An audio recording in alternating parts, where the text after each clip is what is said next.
اگر آپ کو ربیع الاول کے مہینے میں یا 12 ربیع الاول کا کوئی وظیفہ چاہیے تو میں آپ کو بتاتا ہوں وہ وظیفہ کیا ہے۔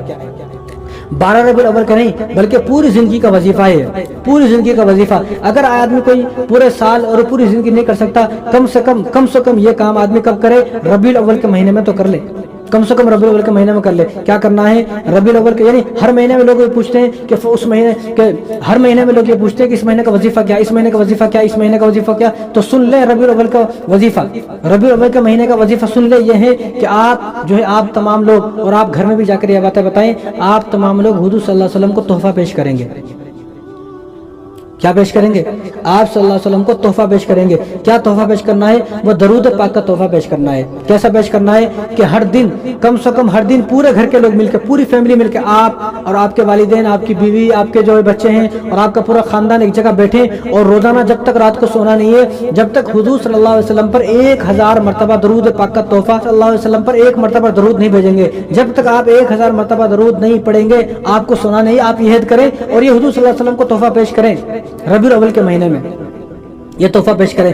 ہر دن کم سے کم 1000 مرتبہ پڑھ لیں۔ اگر ہر دن 1000 مرتبہ نہیں پڑھ سکتے، بہت آسان ہے، پڑھ سکتے ہیں آپ۔ اگر ہر دن 1000 مرتبہ نہیں پڑھ سکتے تو کم سے کم ہر دن 100 مرتبہ تو پڑھ سکتے ہیں۔ اگر 100 مرتبہ بھی پڑھنا آپ کو مشکل ہو رہا ہے تو ہر نماز میں 20 مرتبہ پڑھیں، ہر نماز میں 20 مرتبہ پڑھیں۔ 20 مرتبہ فجر کے بعد، 20 مرتبہ ظہر کے بعد، 20 مرتبہ جو ہے عصر کے بعد، 20 مرتبہ مغرب کے بعد، 20 مرتبہ عشاء کے بعد پڑھیں، 100 مرتبہ ہو گیا۔ تو ہر دن آپ کم سے کم 100 مرتبہ حضور صلی اللہ علیہ وسلم کو یہ درود پاک کا تحفہ پیش کریں تو ہی آپ عاشق رسول ہو۔ اور درود پاک پڑھنے کے فائدے کیا ہیں؟ درود پاک پڑھنے کے، درود شریف پڑھنے کے 40 فائدے ہیں، 10 رحمتیں۔ حضور صلی اللہ علیہ وسلم نے کیا ارشاد فرمایا؟ من صلی علیہ واحدۃ صلی اللہ علیہ عشرا، جو آدمی درود پاک صرف 1 مرتبہ پڑھتا ہے، 1 مرتبہ جس آدمی نے درود پاک پڑھا تو اللہ تبارک و تعالیٰ اس پر 10 رحمتیں نازل فرماتے ہیں۔ کتنی؟ 10 رحمتیں۔ ایک فائدہ۔ دوسرا فائدہ، اس کے 10 گناہ معاف کیے جاتے ہیں۔ تیسرا فائدہ، اس کے 10 نیکیاں اس کو ملتی ہیں۔ اور چوتھا فائدہ، 10 درجات اس کے بلند کیے جاتے ہیں۔ 10 درجے، کتنے؟ 40 فائدے ہو گئے۔ 10 گناہ معاف ہو گئے، 10 نیکیاں مل گئی، اور 10 درجے اس کے بلند ہو گئے، اور 10 رحمتیں اللہ تبارک و تعالیٰ نے اس پر نازل فرما دی۔ جو آدمی ایک مرتبہ درود پاک پڑھے گا۔ اب کوئی آدمی سوچے کہ کون سا درود پاک پڑھوں؟ جو آپ کو پسند ہو وہ درود پاک پڑھے۔ اگر آپ جلدی پڑھنا چاہتے ہو اور چھوٹا درود پاک پڑھنا چاہتے ہو، صلی اللہ علیہ وسلم اتنا پڑھ لیں، صلی اللہ علیہ وآلہ وسلم اتنا پڑھ لیں، اللہم صلی علی محمد اتنا پڑھ لیں، اللہم صلی علی محمد وعلی آل محمد اتنا پڑھ لیں۔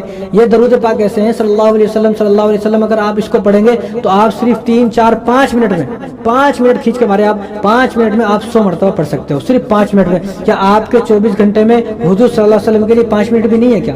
پھر کیسا مسلمان ہے؟ آخر وہ کیسا مسلمان ہے کہ جس مسلمان کے پاس 24 گھنٹے میں سے آپ صلی اللہ علیہ وسلم کے لیے، اپنے نبی کے لیے 5 منٹ بھی نہیں ہے؟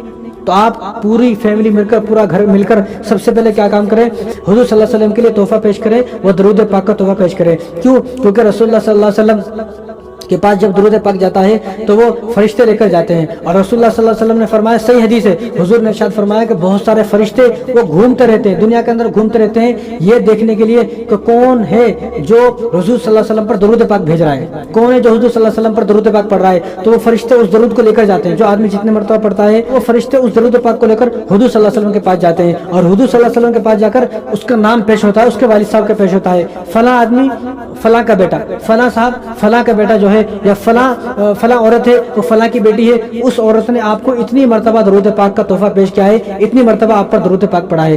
تو میں تو یہ کہتا ہوں کہ آپ سوچیں اپنے بارے میں کہ کتنی مرتبہ میری زندگی میں حضور صلی اللہ علیہ وسلم کے سامنے میرا نام لیا گیا، میرا تذکرہ کیا گیا، اور حضور صلی اللہ علیہ وسلم کتنے خوش ہوں گے ہمارا نام سن کر، جس کا نام حضور صلی اللہ علیہ وسلم کے سامنے چلا گیا کہ فلاں صاحب ہے، فلاں آدمی ہے، اس فلاں آدمی نے اتنی مرتبہ مجھے ربیع الاول کے مہینے میں درود پاک پڑھ کر بھیجا ہے، درود پاک کا تحفہ بھیجا ہے، تو حضور صلی اللہ علیہ وسلم کتنے خوش ہوں گے۔ تو ہمیں چاہیے کہ ہمارا نام بار بار، روزانہ، ہر دن، اگر ہر دن نہیں تو کم سے کم ہفتے میں 1 بار، اور کم سے کم مہینے میں 1 بار تو ہمارا نام حضور صلی اللہ علیہ وسلم کے سامنے پیش ہونا چاہیے، تاکہ حضور صلی اللہ علیہ وسلم جب ہماری وفات ہو جائے تو حضور صلی اللہ علیہ وسلم ہمارا استقبال کریں، ہمارے استقبال کے لیے حضور صلی اللہ علیہ وسلم کھڑے رہیں، اور ہمیں اپنے سینے سے لگائیں، گلے سے لگائیں، اور ہمیں دیکھ کر مسکرائے، اور حضور صلی اللہ علیہ وسلم اسی کو اپنے سینے سے لگائیں گے، اور حضور صلی اللہ علیہ وسلم اسی کو اپنے گلے سے لگائیں گے، اسی سے معانقہ کریں گے، اسی سے مصافحہ کریں گے، اسی سے سلام کریں گے، اور اسی سے خوش ہوں گے حضور صلی اللہ علیہ وسلم، جو حضور صلی اللہ علیہ وسلم کے لیے زیادہ سے زیادہ درود پاک پڑھتا ہوگا۔